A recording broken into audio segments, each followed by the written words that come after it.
Lunes pa lang ngayon pero parang Biyernes na ang traffic sa EDSA. Traffic na nga, may nananaga pa kung maningil ng pamasahe. At live mula sa EDSA Mandaluyong, nasa frontline na balitang yan si Gio Robles. Gio, gaano na ba kalala ang traffic ngayong rush hour? Julius, pabugso-bugso ang ulan kaya para sa mga kapatid natin, kung pamilyar ka, Julius, sa kanta ng The Carpenters na Rainy Days and Mondays, tila yan ang theme song ng mga motorista na sinusuong ang mabigat na trapiko sa kahabaan ng EDSA ngayong gabi. Ayon sa MMDA, halos doble na sa kalahating milyon ang mga sasakyan sa EDSA 16 days bago ang Pasko.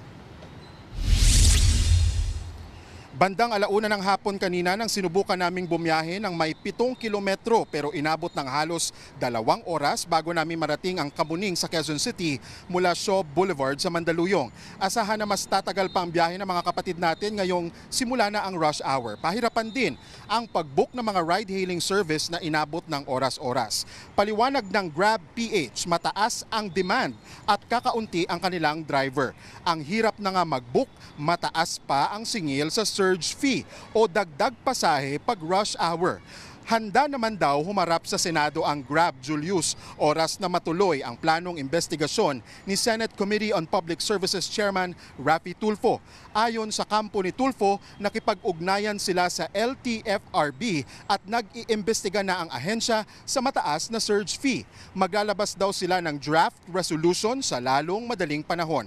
Ayon sa senador, dapat magsalita Ayon sa senador, dapat magmulta, isuspinde o di kaya'y tanggalan ng prangkisa ang sino mang mapapatunayang lumabag sa fare rates. Sa kabila ng hebigat na traffic, mananatili ang pagpapatupad ng number coding scheme ayon sa MMDA.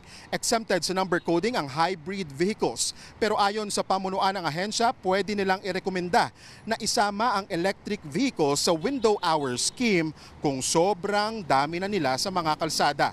Babala naman ni Artes, mas bibigat ang traffic sa darating na weekend habang papalapit ang Pasko. Nilinaw din ng MMDA na may consultation sila, Julius, sa mga mall operator kaugnay doon sa pag-ban ng mga sale.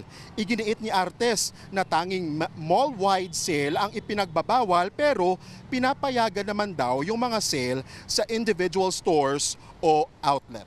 Julius, time check, 6:37 p.m.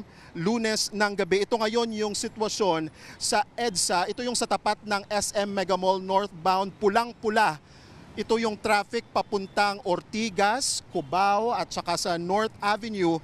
Yung takbo ng mga sasakyan, Julius, 10 to 20 kilometers per hour. Ayon yan sa traffic navigation app na Waze. Kaya sa mga kapatid natin, paulit-ulit na rin natin itong sinasabi na mas habaan pa ang inyong pasensya, iwasan ang uminit ng ulo para makauwi tayo ng ligtas sa ating mga tahanan. Julius, yan muna ang latest mula dito sa EDSA Mandaluyong. Balik dyan sa inyo. Maraming salamat, Gio Robles. Mga kapatid, Julius Babaw po. Iba na ang may alam at may pakialam sa panahon ngayon.